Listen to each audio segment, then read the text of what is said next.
Perang Makassar atau Perang Mengkasar adalah perang besar yang terjadi di wilayah Makassar antara Kesultanan Goa Talo dan sekutu melawan VOC beserta Bone dan sekutu-sekutunya. Namun dalam peperangan tersebut ternyata ada juga keterlibatan orang Maluku yang akan dibahas berikut ini. Assalamualaikum warahmatullahi wabarakatuh. Kesempatan kali ini catatan KJP akan membahas sedikit tentang keterlibatan orang Maluku dalam Perang Makassar. Namun sebelum lanjut, seperti biasa klik subscribe dulu ya buat saudara dong yang belum subscribe, agar katong bisa terus saling berbagi informasi menarik tentang Maluku.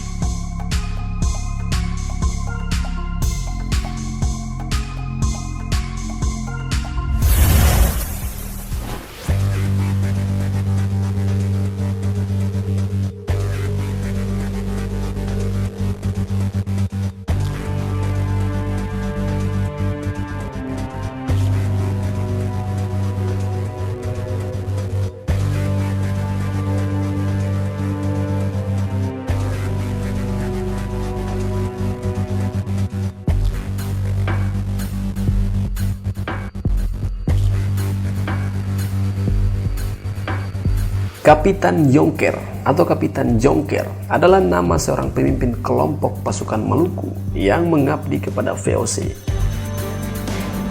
Ia terlibat dalam banyak pertempuran untuk membantu menegakkan kekuasaan VOC di Indonesia. Kapitan Yongker terlibat di berbagai medan perang dalam membantu VOC, antara lain di timur, pantai barat Sumatera, pantai timur Jawa, Palembang, Banten, dan Sulawesi. Dalam Perang Makassar, Kapitan Yongker dan bala pasukannya ditugaskan Belanda untuk membantu Arung Palaka dari Bone dalam berperang melawan raja dari kerajaan Goa Talo yang perkasa ketika itu, yakni Sultan Hasanuddin.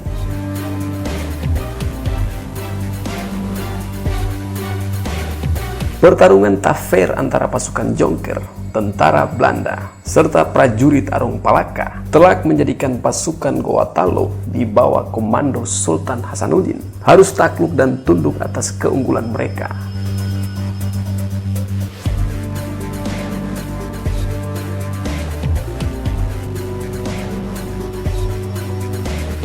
Kemenangan atas Goa Talo tersebut mutlak menjadikan Arung Palaka menjadi penguasa terkuat atas Sulawesi Selatan ketika itu. Semuanya disepakati dalam sebuah perjanjian yang diberi nama Perjanjian Bongaya.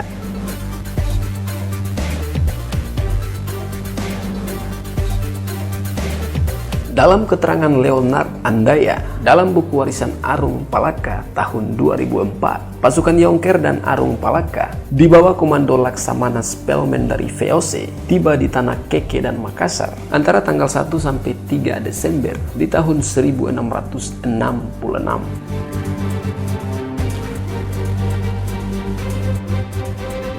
Setelah berakhir Perang Makassar, penaklukan demi penaklukan dan perang demi perang masih dilakoni oleh pasukan Yongker. Meskipun mereka merupakan tentara khusus perang, akan tetapi tidak selalu perang menjadi jalan akhir dari perselisihan dengan musuh Belanda. Kapitan Jongker pun bisa memilih jalan damai sebagai solusi menghindari jatuhnya korban jiwa, seperti yang terjadi pada pemberontakan Tronojoyo di Jawa Timur. Dalam kasus itu, Kapitan Jongker mampu membujuk pihak Tronojoyo untuk tenang, sehingga pada akhirnya mereka lebih memilih menyerah kepada Yongker dan pasukannya daripada menyerah kepada Mataram. Selain itu, pada kasus perselisihan antara dua kerajaan di Sumatera, yakni Palembang dan Jambi di tahun 1680, Kapitan Yongker dikirim khusus ke sana. Ia mampu menengahi perang tersebut sehingga tidak meluas ke daerah-daerah.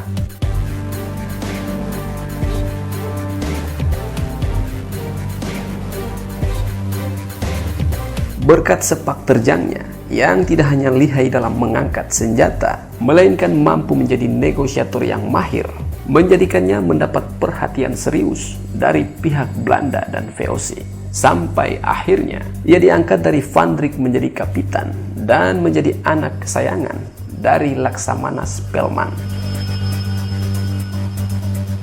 Kapitan Jonker benar-benar mendapat tempat di hati para Belanda. Ia dihormati tidak hanya oleh para Belanda, melainkan para pribumi menyegani dan hormat pada kapitan yang satu ini.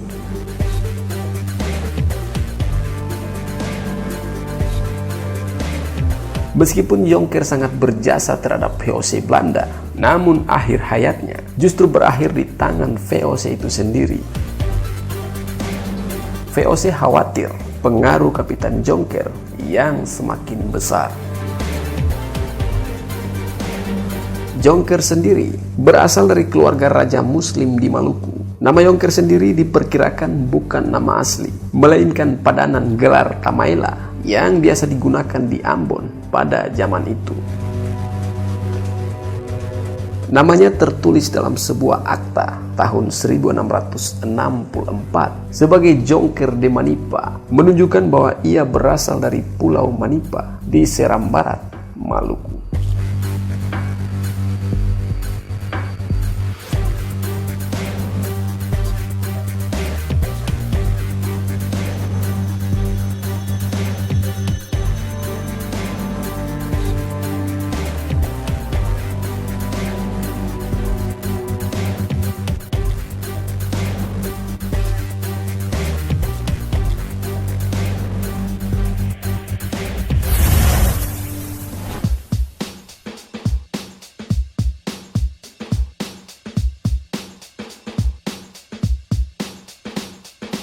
Jika tadi ada Kapitan Jonker yang berada di pihak Belanda, maka yang satu ini justru ada di pihak Sultan Hasanuddin. Adalah Kaicil Kalamata. Kaicil Kalamata sendiri adalah seorang pangeran dari Kesultanan Ternate.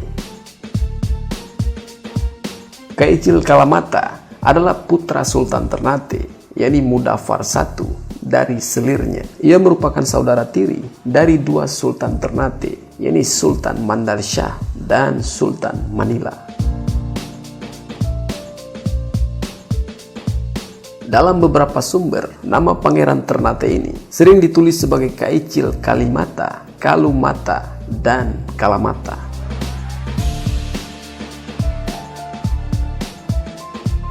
Bergabungnya Kaicil Kalamata dengan barisan Sultan Hasanuddin bermula dari pemberontakan mereka di Maluku terhadap Raja Ternate saat itu, yang tidak lain adalah saudara tirinya sendiri, yakni Sultan Mandar Shah.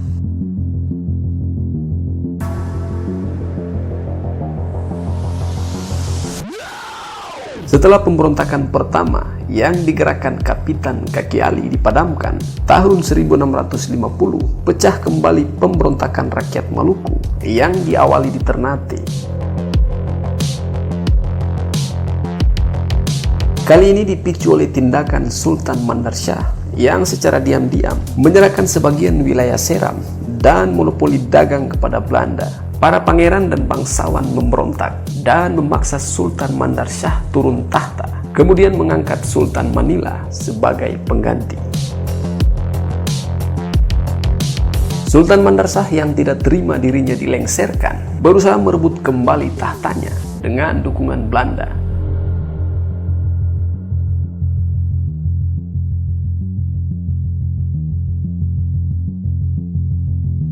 Ternate pun pecah dua antara pasukan pendukung Mandar Shah dan Manila. Sultan Manila didukung oleh Saidi, Majira, dan Kalamata. Kelompok Sultan Manila terpaksa menyingkir ke Maluku Selatan, di mana mereka memusatkan gerakan pemberontakan. Ketiga pentolan pemberontakan, yakni Kaicil Saidi, Kaicil Majira, dan Kaicil Kalamata, berusaha mengumpulkan dukungan dari kerajaan-kerajaan lain di Nusantara.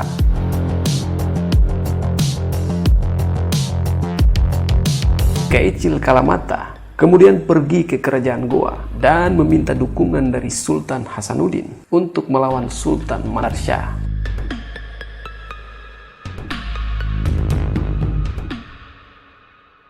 gayung bersambut. Karena kebetulan pula Sultan Hasanuddin sedang mengincar Sulawesi Utara, Buton, dan Kepulauan Sula yang berada dalam kekuasaan Ternate. Sultan Hasanuddin juga membuka hubungan dengan Sultan Saifuddin dari Tidore untuk bersama-sama menghadapi Sultan Mandar Shah, dan Keichil Kalamata menjadi perantara keduanya. Sebagai imbalan dukungan dari Goa, Keichil Kalamata dan pasukannya turut serta dalam usaha-usaha Sultan Hasanuddin dalam mempertahankan dan memperluas wilayahnya.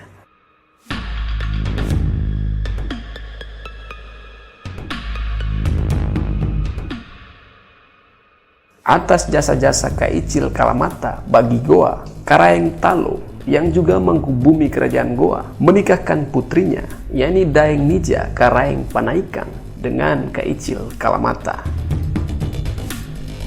Pernikahan keduanya berlangsung tanggal 5 September di tahun 1656. Di bulan September di tahun 1660, orang-orang Bugis di Bone melakukan pemberontakan terhadap Goa. Sultan Hasanuddin lalu mengirim pasukan yang dipimpin Karaeng Talo, Karaeng Karundrung, dan Karaeng Sumana untuk meredam pemberontakan.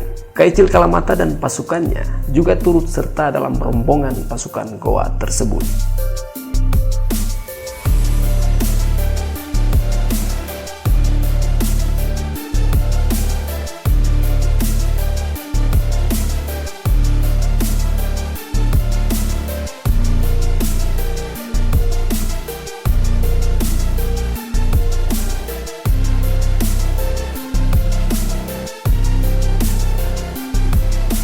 Dalam ekspedisi itu, Keichil Kalamata menunjukkan kecakapan dan keberaniannya dalam berperang sehingga menyelamatkan pasukan Goa dari kekalahan. Disebutkan Keichil Kalamata bertindak sangat baik, dan jika bukan karena keberaniannya, Karaeng Karundrung mungkin telah jatuh ke tangan musuh. Keichil Kalamata mendukung perlawanan Sultan Hasanuddin hingga Perang Makassar berakhir.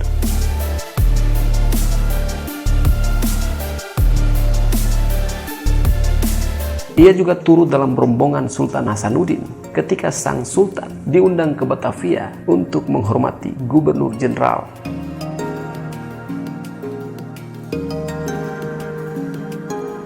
Tidak jelas nasib Keichil Kalamata setelah itu. Hanya diketahui ia hidup dalam pengasingan di Makassar dan menghabiskan sisa hidupnya di sana.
Itulah sedikit informasi tentang keterlibatan orang Maluku dalam Perang Makassar. Lebih dan kurangnya mohon maaf ya, dan semoga tayangan ini bisa bermanfaat. Akhir kata, wassalamualaikum warahmatullahi wabarakatuh. Sampai jumpa.